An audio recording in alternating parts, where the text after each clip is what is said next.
প্রায় টপ পুরুলিয়া।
অর্থাৎ যুধিষ্ঠির মাহাতো লক্ষণের ভূমিকায় মানিক কৈবর্ত।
রাজপ্রাসাদের মধ্যে প্রবেশ করতে দেখতে পেলেন তার সহধর্মিণী রানী সীতা রাজপ্রাসাদের মধ্যে উদ্ভ্রান্ত ভাবে পড়ে রয়েছে।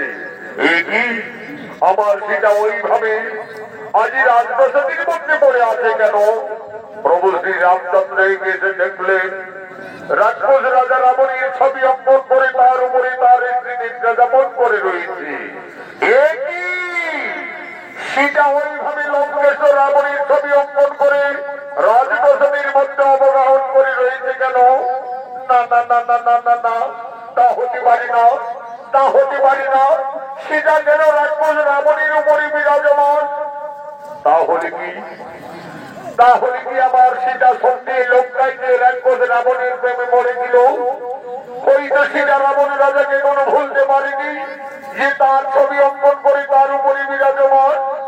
না না না না না না না, আমার সীতা অসতী, এই সীতা কলঙ্কিনী, যার জন্য আমরা দুই ভাই দিবারাত্রি বনে বনে কেঁদেছি, যার জন্য আমি ওকালে বাড়ি রাজকে হত্যা করেছি, যার জন্য লক্ষ লক্ষ মানুষের অতন্ত্র করে সমুদ্র বন্ধন করে রাক্ষস কল্পিনাশ করে যে জানবীকে আমি লঙ্কার থেকে মুক্তি করে অযোধ্যায় ফিরে এনেছি, আজ সেই সীতা রাবণেরই ছবি অঙ্কন করে রাজপ্রাসাদের মধ্যে নেত্রা যাপন করে রয়েছে। না না না না না, আমার সীতা কলঙ্কিনী, এই সীতাতে চালিনি অন্যায়ের প্রাণের ভাই লক্ষ্মণ।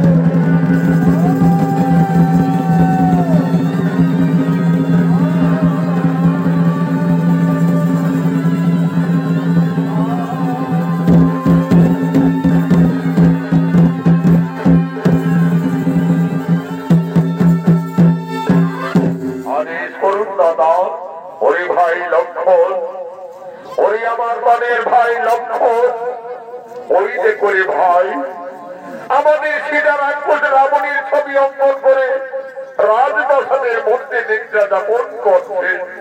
ওরে ভাই লক্ষ্মণ, এই কলঙ্কিনী হয়তো লঙ্কায় গিয়ে রাক্ষস রাবণের প্রেমে পড়েছিল, হয়তো সীতা রাবণ রাজাকে কোনো ভুলতে পারেনি যে তার ছবি অঙ্কন করে সীতা এখনো তার উপরে বিরাজমান। ওরে ভাই লক্ষ্মণ, এই কলঙ্কিনী সীতা যদি আমাদের অযোধ্যা নগরে থাকে, তাহলে আমাদের সূর্য বংশের বদনাম হয়ে যাবে রে ভাই, আমাদের রঘুকুলের বদনাম হয়ে যাবে। ওরে প্রাণের ভাই লক্ষ্মণ, এই কলঙ্কিনীর আর আমি মুখ দর্শন করতে চাই না। সূর্য বংশে জন্মাবার বিখ্যাত জগতে পিতামর দশরথ, তার মধ্যে আমি রঘুনন্দন, যার কলঙ্কিনীকে দিয়ে নির্বাণ করো।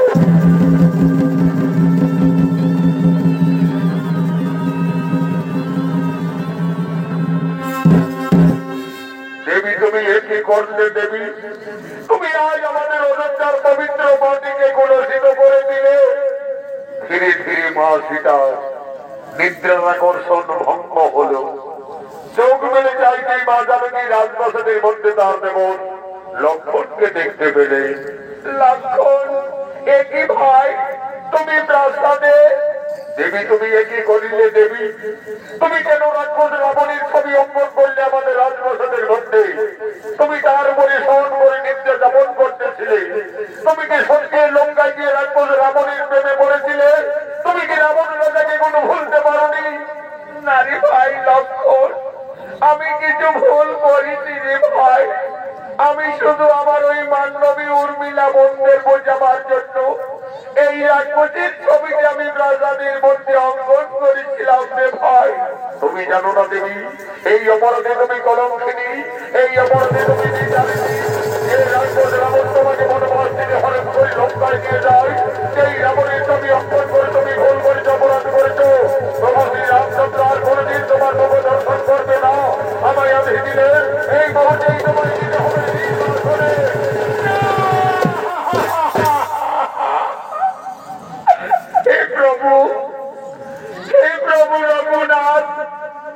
আজ তুমি আমাকে বিনা অপরাধী কলঙ্কিনী সাজালে। এই স্বামী, তুমি তো আমাকে লঙ্কার থেকে ফিরে এনে আমাকে সকলের উপস্থিতিতে অগ্নি পরীক্ষা করিয়েছিলে প্রভু। সবকিছু জেনেও আজ আমি বিচারিনি। ওরে ভাই লক্ষ্মণ, তোমার দাদা যখন আর আমার মুখ দর্শন করবি না, তাহলে আমার আর এই অযোধ্যায় থাকার কোনো প্রয়োজন হবে না রে ভাই। চলো ভাই, তুমি আমায় দিয়ে এসো নির্বাসনে। বিনা বসে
বনবাসে যাচ্ছে।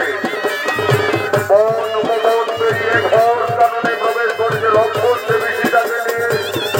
আজ লক্ষণ বলছে, দেবী গো, দেখো দেবী, আমরা তো বনবাসে যথার্থ জায়গায় বসির হয়ে গেছি দেবী। তুমি তোমার বনবাস জীবনে এই কাননেই কাটাবে দেবী। তুমি আমাকে অযোধ্যায় ফিরে যাওয়ার অনুমতি দাও দেবী। আমাকে অযোধ্যায় ফিরে যেতে হবে, কিন্তু আমি কিভাবে একটি বৈদ্যমাসের গর্ভবতী নারীকে বনের মধ্যে দিয়ে যাবো? তুমি আমায় ক্ষমা করে দাও দেবী, আমায় তুমি ক্ষমা করে দাও।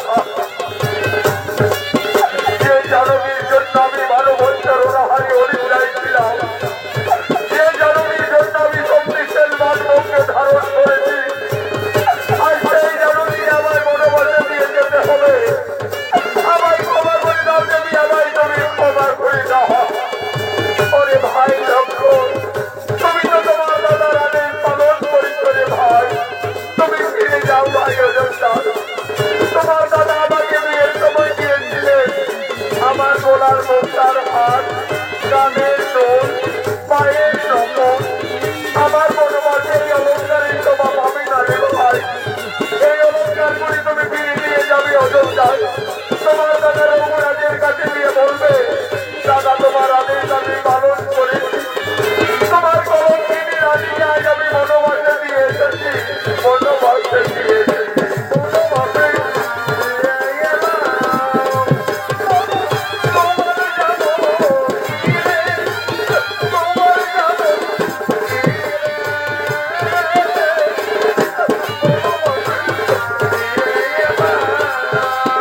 প্রভু শ্রী রামচন্দ্র মা সীতাকে বিয়ের সময় যেতে অলঙ্কার দিয়েছিলেন। আজ মনের দুঃখে মা জানকী বনবাসে কেটে গেছে গলার মুক্তার হাত, কানের দুল, পায়ের নকল সমস্ত অলঙ্কার লক্ষণীর হাতে তুলে দিলেন। আজ মা জানকী বলছে, ওরে ভাই লক্ষণ, এই সমস্ত অলঙ্কার নিয়ে তুমি ফিরে যাও অযোধ্যায়। তোমার দাদার অপরাধের কাছে দিয়ে বলবে,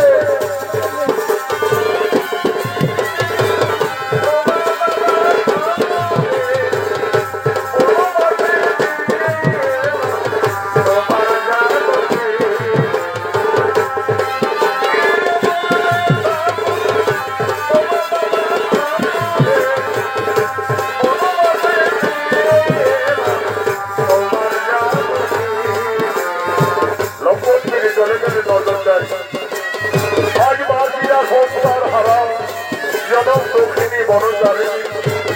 আজ মা জননী মনে মনে কাঁদছে, তার লোনের ধারা অবিরত বইছে। আজ বাসীরা কেটে কেটে বলছে, এ বিধাতা, এখন আমি কোথায় যাব? এই বনবাসে আমি কি খাবো?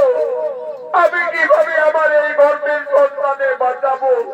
না না না না, আমি আর কোথাও যাব না। আমার বেঁচে থাকার চেয়ে আমার মরে যাওয়াই ভালো হবে, আমার মরে যাওয়াই ভালো হবে। এই প্রভু রঘুনাথ, তুমি শুধু যুগে যুগে আমাকে কাঁদিয়েই চলেছ প্রভু। আমার এই নারী জনম দুঃখের জীবন যুগে যুগে আমায় কেটেই যেতে হলো প্রভু, শুধু কেটেই যেতে হলো। নারী যুগে আমি বড়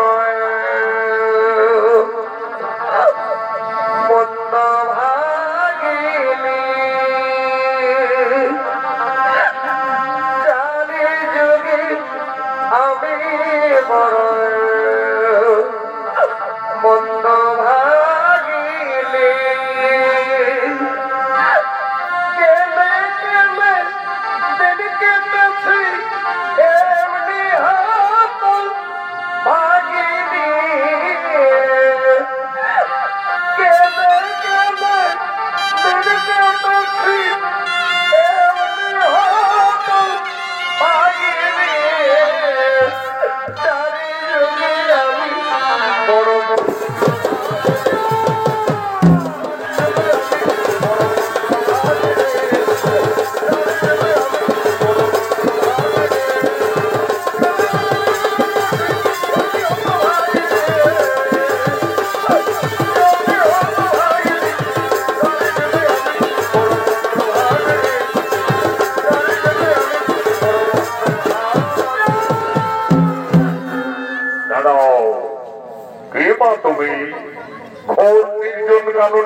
কাঁদতে কাঁদতে মনের দুঃখে প্রাণ বিসর্জন দিতে যাচ্ছ। তুমি জানো না নারী, মানব জীবনে আত্মহত্যা মহাপাপ। বাবা, আমার বেঁচে থেকে কিছু লাভ হবে না যোগী বাবা। আমার স্বামী আমাকে বিনা অপরাধে কলঙ্কিত ভেবে আমাকে বনবাসে দিয়েছে বাবা। আমি সংসার হারা জনক নন্দিনী সীতা। মা সীতা, তুমি বনবাসে এসেছো মা? আমি ঋষি বাল্মীকি। আমি জানতাম না, জানো কি, একদিন না একদিন তোমাকে বনবাসে আসতেই হবে। মা সীতা, তুমি কেঁদো না মা, তুমি কেঁদো না। বিধির বিধান কেউ লঙ্ঘন করতে পারে না মা, বিধির বিধান কেউ লঙ্ঘন করতে পারে না। মা সীতা, তোমার বনবাস জীবন কাটাবার জন্য আমি এই তপবনে পূর্বে একটি সুন্দর পাতার কুটির নির্মাণ করে রেখেছি। চলো মা জানকী, তুমি না কেঁদে না ভেবে তোমার বনবাস জীবন ওই পাতার কুটিরেই কাটাবে। চলো আমার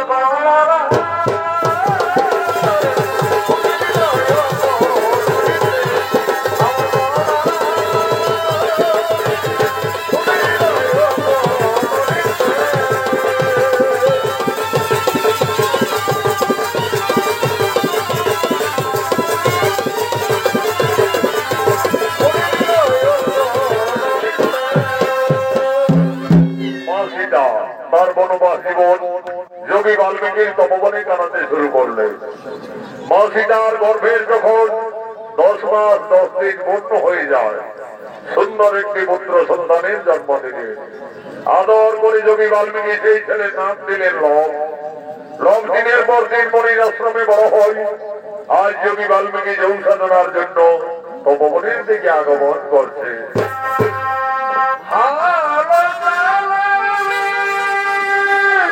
আরে ভাই,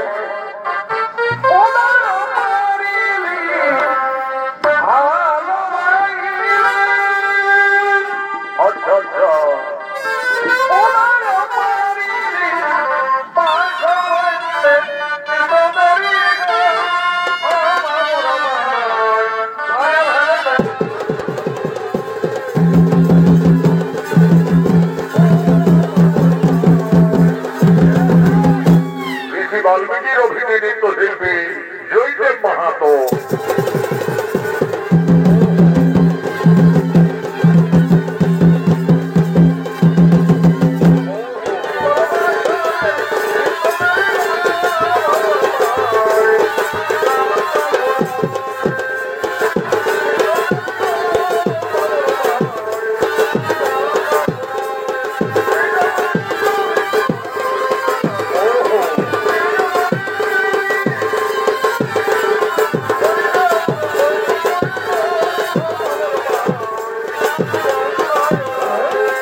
নমো শ্রী ব্রহ্মদেবায় নমো নমঃ। ওম নমো শ্রী ব্রহ্মদেবায় নমো নমঃ।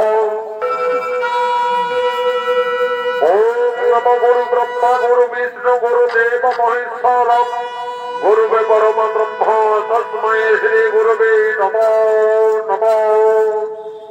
এমন সময় মাসিটা এসে বলছে, বাবা বাবা। এ কি মাসিটা? বলো মাসিটা, তোমার কি হয়েছে মা? বাবা, আমার পুত্র লাভ, ওই দেখো বাবা, সে কোন বৃক্ষতলে ঘুমিয়ে আছে। বাবা, আমি তো তপনে ওই সরোবর থেকে স্নান সেরে জল নিয়ে ফিরে আসছি বাবা। দেখো মাসিটা, তুমি স্নানে যাবে চলে যাও, কিন্তু দেরি করো না মা, কারণ তোমার পুত্র লব ছোট্ট বালক, সে খুবই উপদ্রব করে, সে কোন ঘুমিয়ে রয়েছে থাক, আমি এখন এখানেই ধ্যানে আছি। যাও মা, তুমি আর বিলম্ব না করে তাড়াতাড়ি স্নান করে জল নিয়ে ফিরে আসবে, যাও। সেটা গেল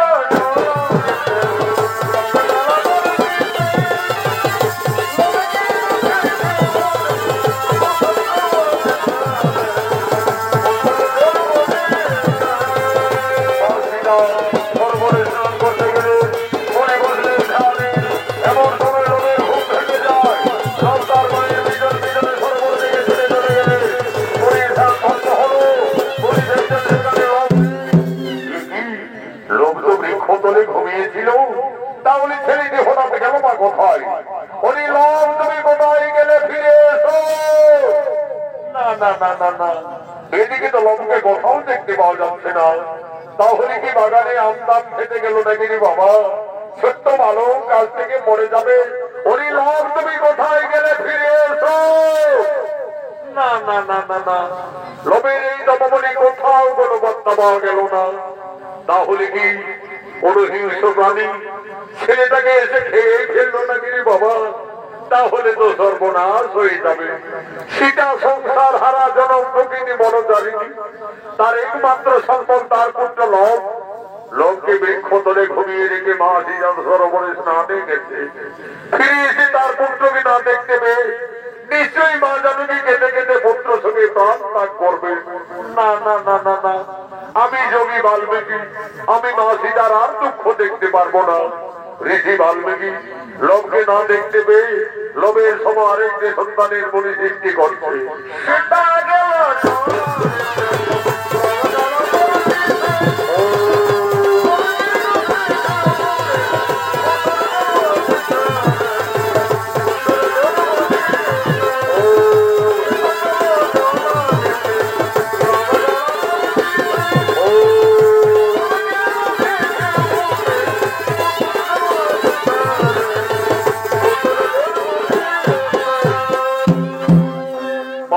সরোবর থেকে স্নান করে ফিরে এসে দেখছে লোভের মতো আরেকটি সন্তান সেই বৃক্ষ তলেই ঘুমিয়ে আছে। বাবা বাবা, ওই ছেলেটি আমার কোন ছেলে বাবা? কেন মাসিটা, তোমার পুত্র লব। তুমি এই তো বলে গেলে বাবা আমার সন্তান ঘুমিয়ে আছে, তাকে তুমি দেখো। আমি তো দেখছি মা, তোমার পুত্র তো বৃক্ষ তলেই ঘুমিয়ে আছে। না বাবা, তোমার কথা ভুল হচ্ছে। এই দেখো বাবা, আমার ছেলে তো আমার পিছনে পিছনে সরোবরে ছুটে গেলেন। মাসিটা, আমার ভুল হয়ে গেছে মা, আমি ভুল করে ফেলেছি মা। আমি ভেবেছিলাম লোককে এই তপবনে কোনো হিংস্র প্রাণী খেয়ে ফেলেছি। তোমার দুঃখ না সইতে পেরে মা জানকী আমি যে লোভের মতো আরেকটি সন্তানের সৃষ্টি করেছি মা। লোক যেমনি তোমার পুত্র, আমি সৃষ্টি করেছি তার নাম দেখেছি ঘোষ। ঘোষ হবে তোমার ঠিক যেমনই পুত্র। ঘোষ ঘোষ ঘোষ, তুমি উঠে এসো ঘোষ। ওই দেখো ঘোষ তোমার মাথা দাঁড়িয়ে রয়েছে। যাও ঘোষ, তুমি তোমার মায়ের করে চলে যাও। মা সীতার একটি সন্তান ছিল। যোগী বাল্মীকির আশীর্বাদে মা জানকীর তপবনে দুইটি পুত্র হয়ে গেল। তার দুই সন্তানকে নিয়ে মা সীতা তার বনবাস জীবন আনন্দেই কাটাতে চলেছে।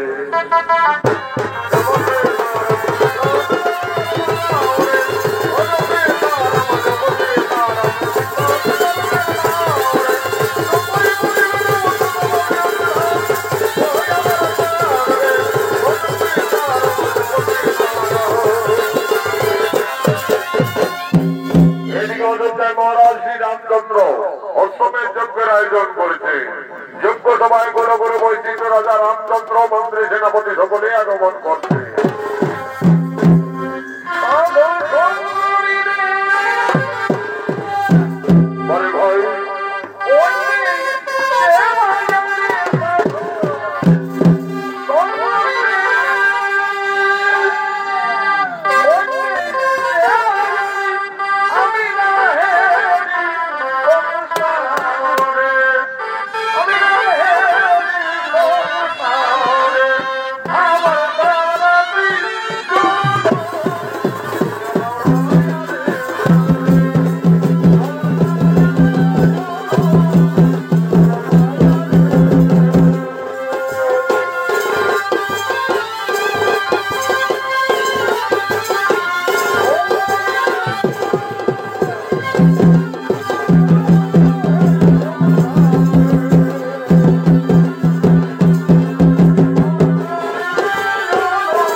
আমি প্রজাবাসীদের মঙ্গল কামনার্থে অশ্বমের যজ্ঞের আয়োজন করেছি। আপনি আর বিলম্ব না করে রীতি নিয়ম অনুযায়ী আপনি যজ্ঞ সভায় যজ্ঞ আরম্ভ করুন। রাজা রামচন্দ্রের আদেশে গুলো গুলো বৈশিষ্ট্য সঙ্গে সঙ্গে অশ্বমের যজ্ঞ শুরু করলেন। ওম নমো শ্রী অগ্নিদেবায় নমো নমঃ। ওম নমো শ্রী অগ্নিদেবায় নমো নমঃ। যজ্ঞ সভায় অশ্বমের যজ্ঞের ঘোড়া আগমন করছে।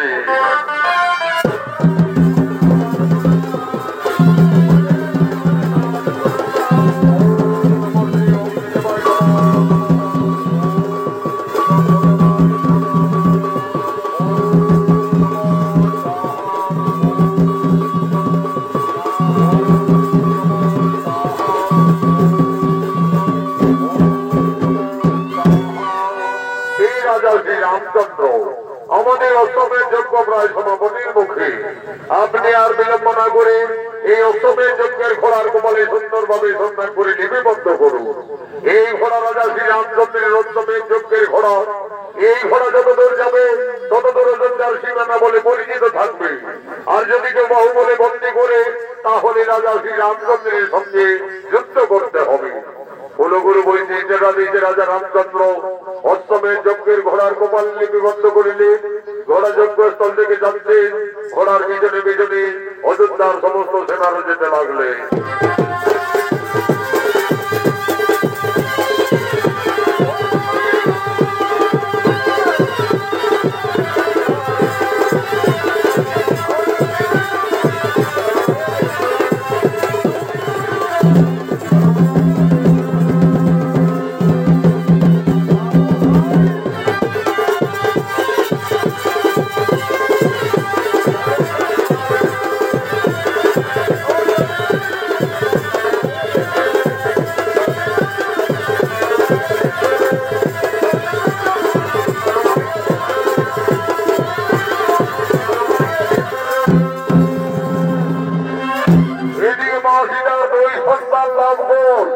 গুরু বাল্মীকি আশ্রমে অস্ত্র শিক্ষা বিদ্যা শিক্ষা শিখতে শিখতে এখন তারা দুই ভাই অনেক বড় হয়ে যায়।